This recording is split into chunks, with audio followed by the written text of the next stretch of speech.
नाज़रीन, अवामी न्यूज़ में खबरन जो सिलसिलो जारी है। इन वक्त असीं तव्हांखे खिपरो खां ख़बर ॾींदा हलूं त खिपरो वेझो ॻोठ थोड़ाहू में डाटसन ड्राइवर जी मुबीना लापरवाही सबबि टक्कर लॻण सबबि बीठल जीप जो ड्राइवर फोत थी वियो आहे। फोती ड्राइवर जो वारसन पारां एहतजाज कयो वियो। हिन हवाले सां वधीक तफ़सील ॾिसूं था अवेस कुंभर जी इन रिपोर्ट में। अछड़ोथर जे ॻोठ थूराऊ में मुसाफ़िर डाटसन जी टक्कर में मुसाफ़िर जीप जो ड्राइवर मोहम्मद सालेह वल्द अब्दुल हलीम हिंगोर जो फोत थी वियो।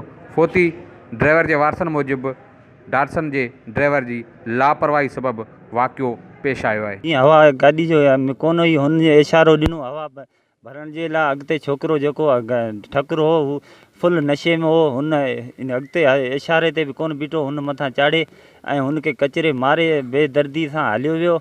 ऐं हुन खां पोइ को बि असां वटि हुननि मां लड़ी बि न आयो। हींअर टायर हुन हवा भराई पे परियां खां गाॾी आए पे हिन हथ ॾियण जी कोशिशि कई, गाॾी रोकाइण जी कोशिशि कई त तव्हां गाॾी रोके मूंखे हवा भरे ॾे। हिन इशारा ॾिना, उथी नेठि बीठो। गाॾी जीअं ई स्पीड आयो नशे हालत में इहो महसूसु कोन कयो त माण्हू पुठियां सीढ़ी ते बीठल माण्हुनि उन्हनि ॾिठो पियो त गाॾी ते अॻिते उहा इशारा पिया करे मथां गाॾी ॾियो हलियो पियो वञे। ही छा आहे?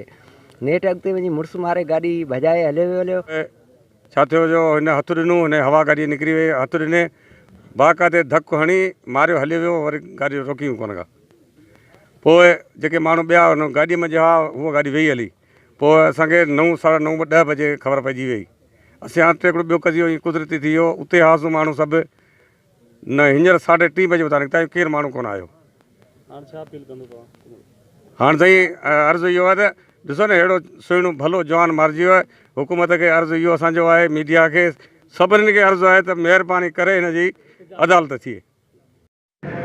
फोती जीप ड्राइवर जे वारसन जो चवणु आहे त डाटसन जे ड्राइवर जी लापरवाही सबबि वाक़ियो पेश आयो आहे, जंहिंखे गिरफ़्तार करे मथनि केस दाख़िल करे साणनि इंसाफ़ कयो वञे।